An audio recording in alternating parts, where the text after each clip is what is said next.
Good morning, guys! No, long time no vlog. Oh, no! Meron palang vlog ko pa na-edit. More than a week na. Ewan ko upload ko pa yun. But anyway, it's December 1. Oh my gosh! 2 weeks na lang, guys. Matatapos na tayo. Is this real, Char? Oh my gosh, tapos na tayo. Malapit, hindi pa tayo tapos. Malapit na tayong matapos sa second semester. What's good is that parang wala kaming like presentations na like as for our final grade. So far for this semester, isang beses lang kami nag-present, which is yung sa microeconomics namin na meron kaming hindi ko naka-upload yun sa YouTube kasi required ng prof namin na sa YouTube i-upload yung video. Kasi hindi kami nag-present ng live. Video namin yung sarili namin presenting. Ganun yung ano niya. So, I got to edit pa and everything. May green screen kami. Yung background namin. Bakit ako konti? Sige, mag-insert tayo ng konting clips from that. We will now explore how WestJet navigates the dynamic world of supply and demand in the airline industry. Remember our 3 keywords? Willing, able, and price. And finally, let's talk about equilibrium. This is the point where price and quantity meet to balance supply and demand. Anything below the equilibrium will cause shortage, while above the equilibrium will cause a surplus. There are 2 forms of imperfect competition, monopolistic and oligopoly. A market with monopolistic competition is one in which several businesses offer unique products and have some degree of pricing control. What are the characteristics of an imperfect competition? Well, first of all, there are many sellers in the market. Second, there is low barriers to entry, which means it's relatively easy to enter and exit the market. Third is differentiated products, which actually gives the firm some pricing power. Examples of firms in a monopolistic competition are McDonald's, Wendy's, Burger King, and A&W. They all offer burgers, but slightly different from one another. Oligopoly, on the other hand, is a market dominated by a few large firms. Its characteristics include few sellers, high barriers to entry, engage in non-price competition, and have significant control over price. WestJet meets all these characteristics, therefore it is operating in an oligopoly market structure. So, group kaming 5. Anyways, yun lang yung naging presentation ko for this semester. Which is good. Kasi, a good thing na yung organizational behavior na course or subject ko ay inasynchronous namin. So, wala kami presentation. Puro kami paper. So, that's good. Pero yun, individual. Walang group work doon sa course, sa subject ko na yun. And then, sa major ko, wala. Si Jen, marami silang presentation sa HR. Si Sheena and Iris sa supply chain, nagkaroon sila ng actually, presentation ni Sheena the other day, tapos si Iris sa Monday naman.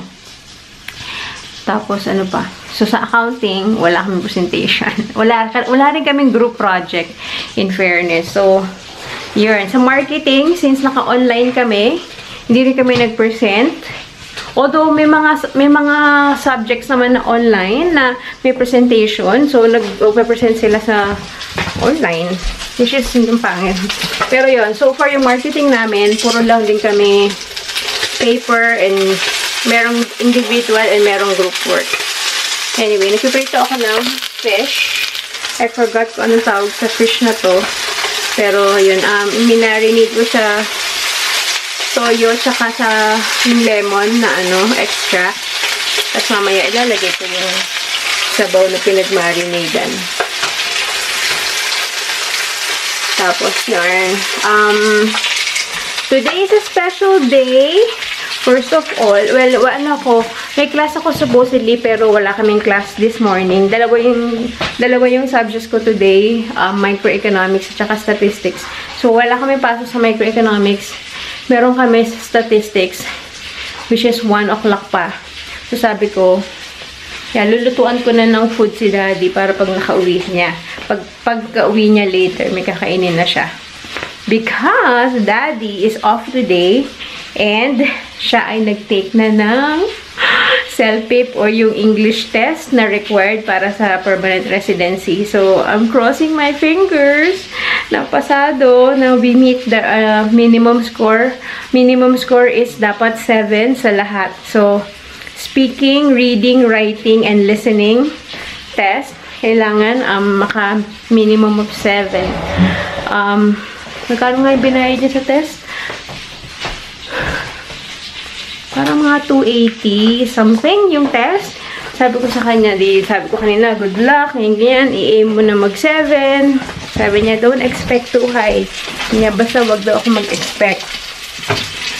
Sabi ko, isipin mo na lang yung magkano yung test, magkano yung binayaran mo, yun yung magiging motivation mo.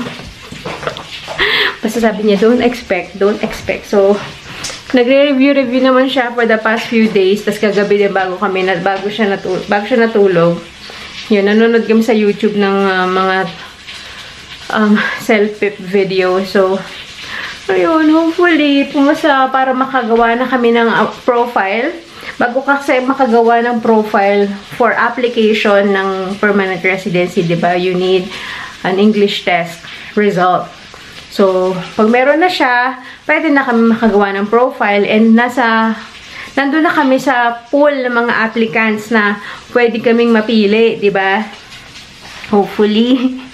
So, since ang di ba merong mga pathway si Alberta for tech industry.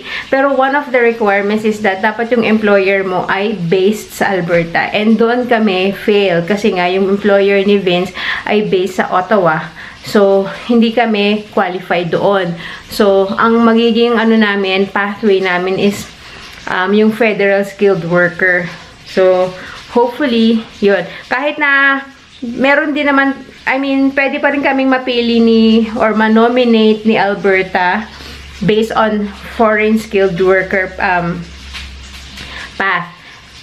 Advantage lang dun sa Alberta Tech Pathway is mas mabilis doon. So, kung nandito sana sa Alberta yung employer ni Daddy, parang mas malaki and mas mabilis yung chances. Ewan ko lang kapag kayo sa FSW kung anong chances or anong gaano kabilis. But I'm crossing my fingers and naman yung line of work ni Daddy, yung NOC niya nasa in demand. In demand kay Merut. Parang meron na ako Wait lang. Tapusin natin to. And then yun. And then later, ang kids, ang kanilang confession para fully makuha na nila ang kanilang sacrament of reconciliation. And then, this is in preparation for their Holy Eucharist na sacrament. Kasi, dapat tomorrow talaga ang kanilang, diba every Saturday yung kanilang lessons or yung class, pero nag-email yung church na may funeral. Syempre, unexpected naman yung pag-funeral. So, may funeral bukas. So, instead of bukas yung kanilang confession, minove today, 6 to 8 p.m. So, ang out nila sa school ay alas 3. So, uwi, pahinga konti, tas alis kami. Yun, tas naman mag-dinner na lang kami sa labas. After that, sana hindi sagad-sagad hanggang 8. Depende kasi, di ba, sa bilis ng mga bata mag-confess. Hindi ko alam kung ilan ang pare na bukas. Yung ilan yung pare na makikinig sa mga bata kasi ang dami nila. Hindi ko sana, mga 3. Ewan ko lang kung meron 3 pare doon. Pero parang isa lang yung confession room. We'll see. Anyways, yun lang, update, and excited. I'm really praying hard. Help us pray na sana maka at least 7 si Daddy sa mga test niya today. Yeah. And after this, ano gagawin ko? Dapat kasi papasok. Nagtatanong si Sheena kanina, papasok ba tayo ng maaga? Meron kasi kami yung sa subject namin today. Wala kaming class, pero meron kaming parang kailangan saguting assignment. tinatanong niya kung papasok ba kami ng maaga para magsagot ng assignment. Sabi ko, gusto ko sana, my mind is saying yes, but my body is saying no. Kasi ang lamig, -10 kanina umaga, pagpasok ng mga kids, nakakatamad lumabas, magko-commute and everything. So, kung 1 o'clock ang pasok ko, pwede pa ako ihatid di daddy, technically. Okay, pero mamaya medyo iinit. So, right now is -9. Pero mamaya is -2, mag-0. Ay, hindi, balik din pala. Balik din sa -3, -4. Ano ba yan? Anyway, so yan. Ang haba na ng daldal ko. Laters, guys.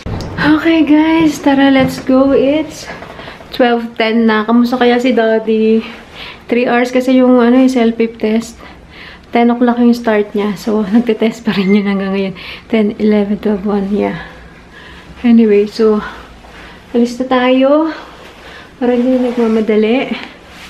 And, yeah. It's all for today. I'm just wearing this. I like this because it's reversible. Pero sa loob naka-t-shirt lang ako. Ka-short sleeve kasi mainit na siya. Tapos, wear my boots. Gusto ko yung nag-high boots ako or knee-high boots kasi nga dagdag protection sa legs, 'di ba? At least para na rin akong naka-coat na mahaba na hanggang legs kasi yan yung maganda. Tapos magi-scarf din pala ako. Yarn. Yan lang ating OOTD. Dire-diretso na to hanggang mamaya kasi pagka-uwi nila and pagka-uwi ko siguro hindi naman sabay, pero almost halos magkasunod lang kami makaka-uwi. And kanina, nung pupasok si Zeb kanina, nagsusot siya ng sapatos. Sabi niya, Mami, can you buy me, rubber shoes, katulad kay Zach. Yung sapatos ni Zach is yung Velcro na rubber shoes. Yung kanya, naka-Vans. Sabi niya, para daw pag naglalaro sila ng soccer, ng mga kaklase niya. So, gusto niya naka-rubber shoes. Eh, mag-asaysa kasi kami ng paa. And wala nang usually size 36 na Velcro, diba? But anyway, meron ako binili before. Hindi ko rin naman sila napapractice na magtali ng sintas. Pero meron ako nabiling ganito before. Wait. Ito yung nilagay ko sa boots nila. Ayan. So, para lang siya. Ganyan, no? Parang rubber na stretchable. Para hindi na magsisintas. So, kung may makita kami na rubber shoes na disintas, papalitan ko na lang yan para madali ding i-hubad suot kasi nga sa school nila, 'di ba? Pagpasok ng school, they need to take off their shoes kasi meron silang shoes na pang loob lang ng school. So, kaya hindi ko sila binili ng desintas kasi ang oras wala na matatapos doon. Tinuturuan ko sila yung mag-ribbon pero hindi pa ma-perfect at medyo matagal. Eh, syempre, laging mabilisan yun kapag papasok tsaka pa-uwi, magsusuot ng sapatos. Anyway, let's go na, guys! Okay, guys, I'm here sa school. 8 minutes na lang. Start na yung class. I got my iced coffee. Kumain ako kanina ng siopaw. Yung isang kaklase ko, nagbebenta siya ng siopaw. $20, isang dosena. Tapos, ang lalaki. May sinasabi silang kapareho na siopaw sa Pinas, pero hindi ko kilala yung stall na yun. Pero, yan, sabi nila masarap. Sinapa-order din ako. Yun, ang sarap. Fairness, siya kami sauce. Kasi, diba sa Singapore, walang siopaw. Ay, walang siopaw. Walang siopaw yung sauce. Walang sauce yung siopaw. May nakikita ako. Si Sheena Marie, siya kasi Jen. Yes! Anong oras na? Hindi pa kayo maakyat? Hintayin nga namin kayo. Love the purple. Siyempre, escort ka pa rin. Of course. Hindi pwedeng hindi pwedeng hot. Let's go. Okay, guys. Uwian na. Nakatamad talaga pumasok. Isang class lang today. But, kailangan nating pasukan itong statistics. Kaya, ayan. Ano na, natapos na namin lahat ng topics. Sa mga next class namin, review na lang for the final exam. Gosh. Anyway, pauwi na tayo. Wala akong pinicturan. Handa yung picture mo. Mayroon si ano. Tari ka. Si Kabata. Ay, hindi ko na-picturan. Anyway, pauwi na tayo at pauwi na rin yung mga kids. Tayo ay goodwill muna. Okay guys, tara, let's go! Ano na? 4:45. Kasi nga, maaga kami nga alis. Kasi tatamo na kami ng Goodwill. And yeah, I feel oily. Pero hindi naman siya oily. Blooming yan, char. Okay na, go! Okay, tapos na kami sa Goodwill. I'm smoking. Wala yung rubber shoes. Pero may nabili kaming sweater. I'm looking, oh, here. Punta na tayo sa church. Dito na kami, guys. Wala pang alas 6, pero grabe yung dilim. Wait, are you guys ready? Look here, Zeb. Zeb, are you ready? Baby. Let's see. Dito na kami. Nandun si Zeb banda. Tapos si Zach nandun sa unahan. I don't know how will it go. Basta pinaupo muna kami dito sa loob.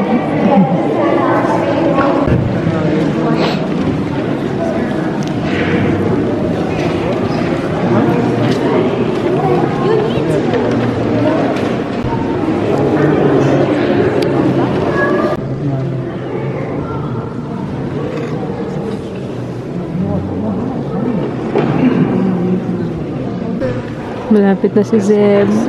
Second on the line, nandoon yung confession nila. And Jackie is done. Can you tell me about your experience? How was it? Weird. It's weird. Did you list down a lot of sins?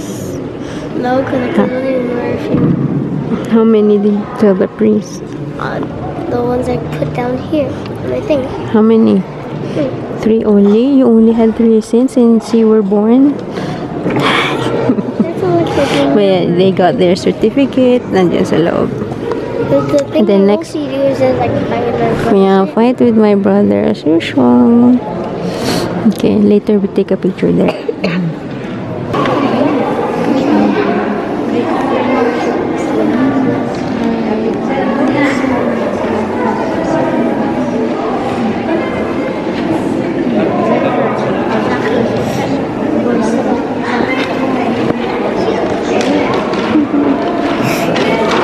What can you say, Zem? Huh? What can you say? I feel like I made a good record. How about you, Zach? What can you say? Oh. Oh. Oh.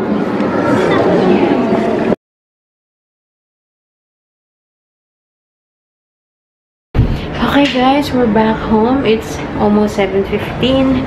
Sabi ko dapat bala ko dapat mag-celebrate kami, magkakain kami sa labas in celebration of their, getting their reconciliation. Or, yeah, their first reconciliation. And at the same time, hindi pa namin celebrate ang pagiging ambassador ng inyong Ma'am Shimel. But, sabi ko is, masyado lang late. Kasi diba, ang dilim-dilim na. Parang feeling ko alas 10 na. So, might as well do it tomorrow. Since wala din naman pasok si Daddy. Sabi ko, labas kami bukas yung maaga. Like, lunch. I mean, kain kami ng lunch sa labas. And then, dalhin namin sila sa arcade. Binubulong ko baka marinig nila. Kasi, nung nasa Singapore pa lang kami, tinatanong nila kung may time zone din ba dito. Sinabi namin dati, oo. Hindi namin alam. Wala pala. So, nung matagal na yung nagayaya na mag-arcade. So, meron kami nakita dati sa Cross Iron, pero hindi kami pumasok. So, sabi ko, kanina kay Vince, dali namin doon at mag-arcade sila doon. So, yun. Tapos, tingin-tingin din tayo konti sa Cross Iron and, yeah, lunch tayo doon. So, yun lang. I'm gonna end the vlog na para try ko mag-edit ng vlog kasi yeah, meron akong last vlog na more than a week na nga na hindi ko pa na-edit. So, I'll do that. And then, magtatapusin ako ng assignment. And then, kaya sabi ko din kay Daddy na maaga kaming umalis. Para maaga din kami makabalik kasi may test ako sa Monday. So, mag-aaral pa tayo. And then, review and all. So, anyway, I'm gonna end this. Thanks for watching. I hope you enjoyed today's vlog. I'll see you in the next one. Bye, guys!